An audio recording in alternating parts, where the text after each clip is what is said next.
Your Excellency, Alexei Tshisekedi, President of the Democratic Republic of Congo and outgoing Chairperson of the African Union, Your Excellency, Macky Sall, President of the Republic of Senegal and incoming Chairperson of the African Union, Your Excellency Moussa Faki Mohamed, Chairperson of the African Union Commission, Excellencies, Heads of State and Government, distinguished ministers, commissioners, Excellencies, ambassadors, invited guests, ladies and gentlemen.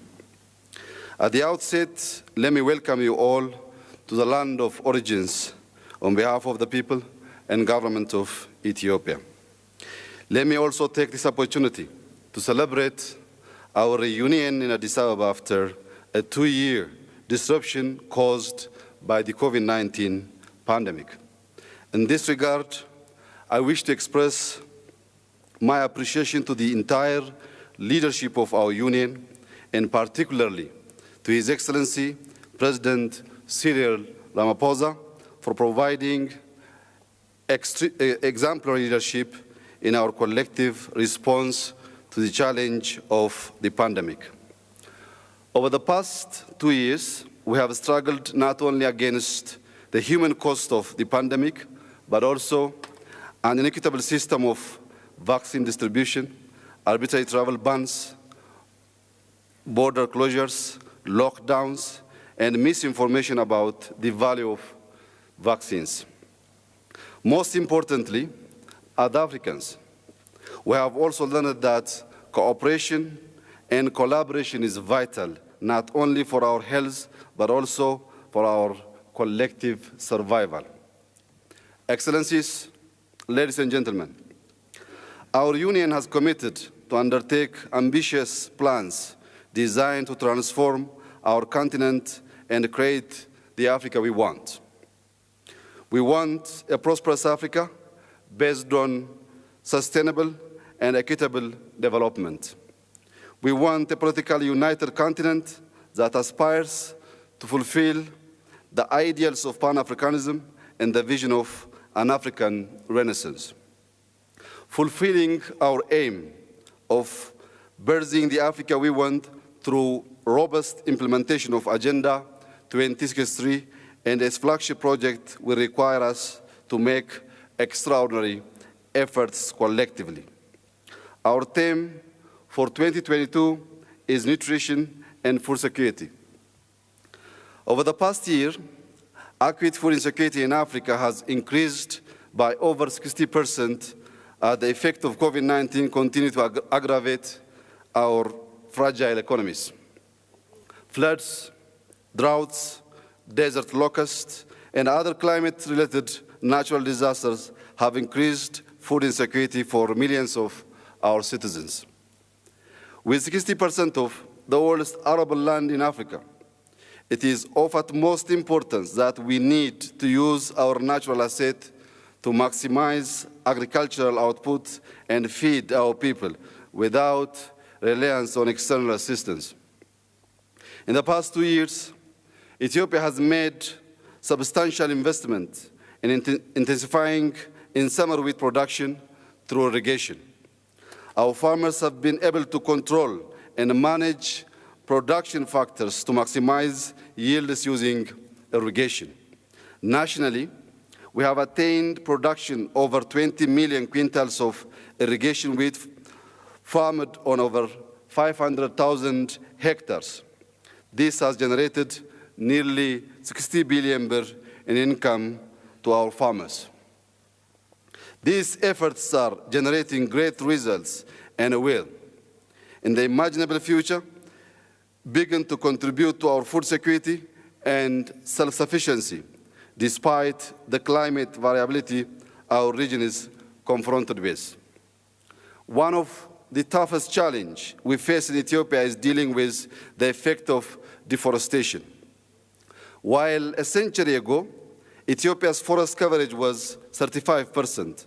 Over the past 2 decades, our forest coverage stands at just 4%. We believe Afforestation is one of the most effective ways of climate change mitigation. Beginning in 2019, we launched a major reforestation initiative under the slogan, Green Legacy. Our aim was to plant 20 billion trees across the country over the course of a 4-year period. In a mere 3 years, we managed to plant 18 billion seedlings.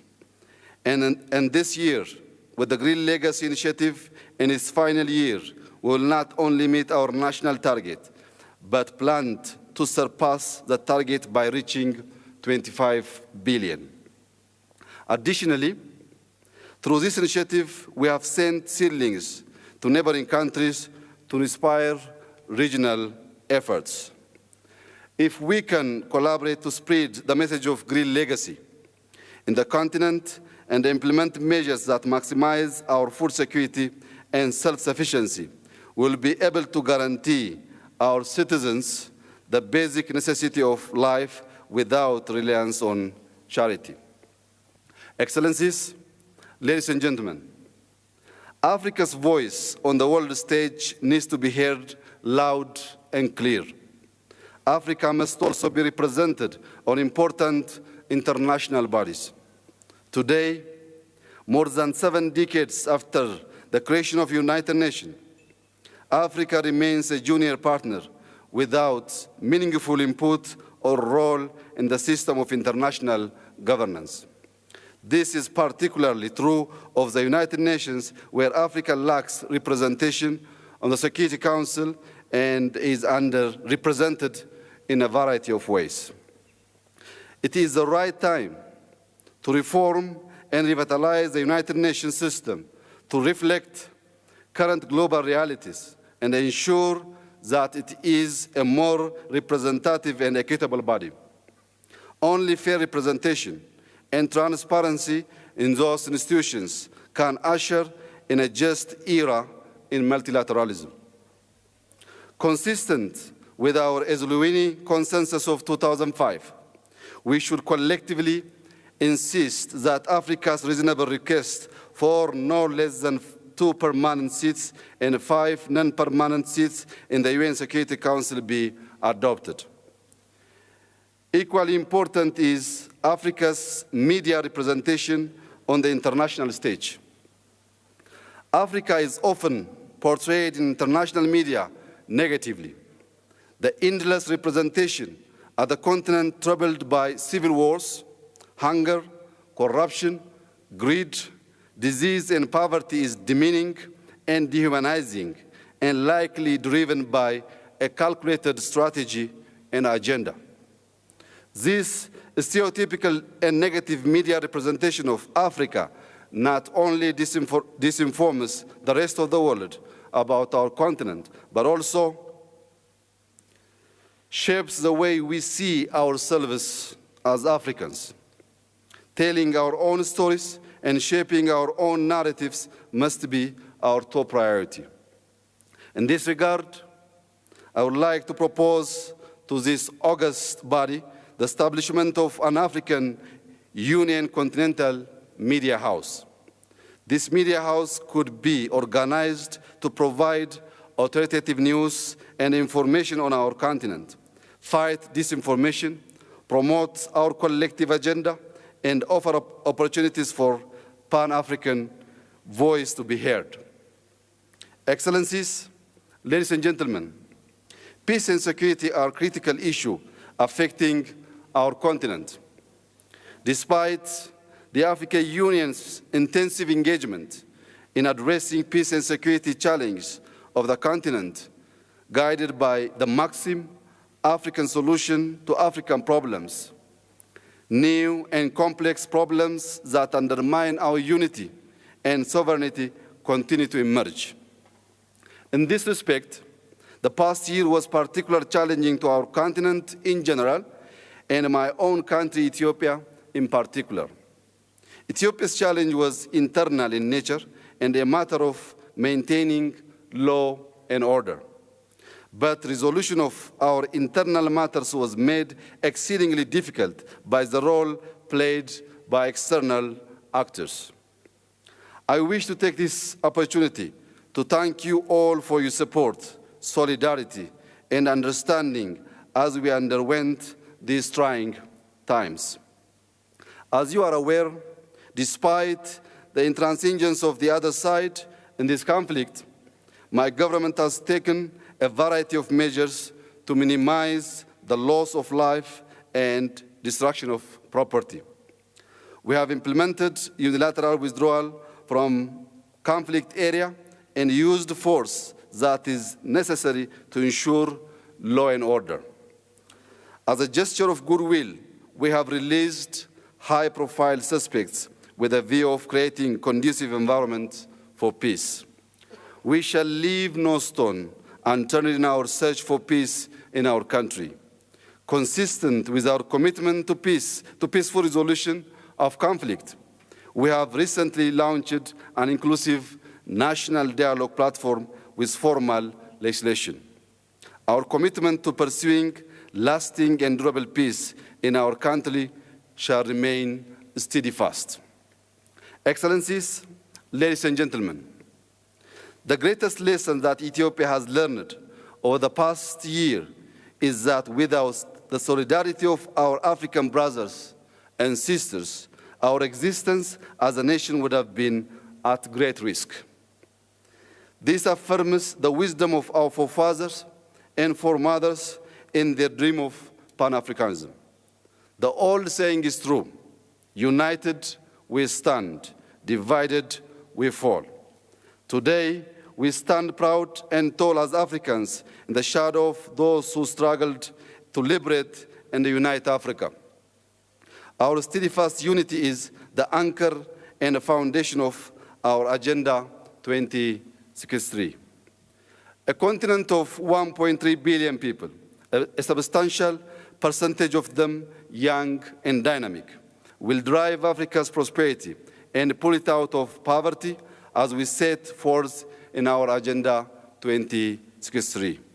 Also, our Continental Free Trade Agreement holds the greatest promise of effectively realizing continental integration and development. The potential for increased intra-Africa trade, free movement of people, and investment and self-reliance is a beacon for Africa's renaissance. Instead of depending solely on trade out of Africa, our collective effort to boost intra-Africa trade will protect us from the fluctuation of global economic and political change. Similarly, the potential for continent-wide tourism remains untapped. It is part of aspiration of 5 of Agenda 2063, which seeks to create an Africa with a strong cultural identity, common heritage, values, and ethics. The more we know each other, the more we are able to cooperate and resist the force that seek to divide and undermine us. You may recall, a mere 2 months ago, efforts were underway by some in the international community to create an atmosphere of fear, to drive expatriates out of Ethiopia and discourage travel to Ethiopia. Those efforts were not successful and will not be successful. Indeed, many fellow Africans joined the Great Ethiopian Diaspora Homecoming Challenge and proved to the world that Ethiopia is a safe and culturally rich tourist destination. As a key pillar of our national reform agenda, tourism potential within Ethiopia has been augmented greatly in the past 2 years, with many natural endowments developed to complement the historic and cultural heritage that already exists. Ethiopia remains open and welcomes all of our fellow African brothers and sisters. Finally, let me once again convey the warm welcome of the Ethiopian people and reiterate Ethiopia's commitment to do everything in our power to continue to create an enabling environment for the African Union in our collective efforts to deliver the Africa we want through robust implementation of Agenda 2063. God bless Ethiopia. God bless Africa. Thank you for your attention.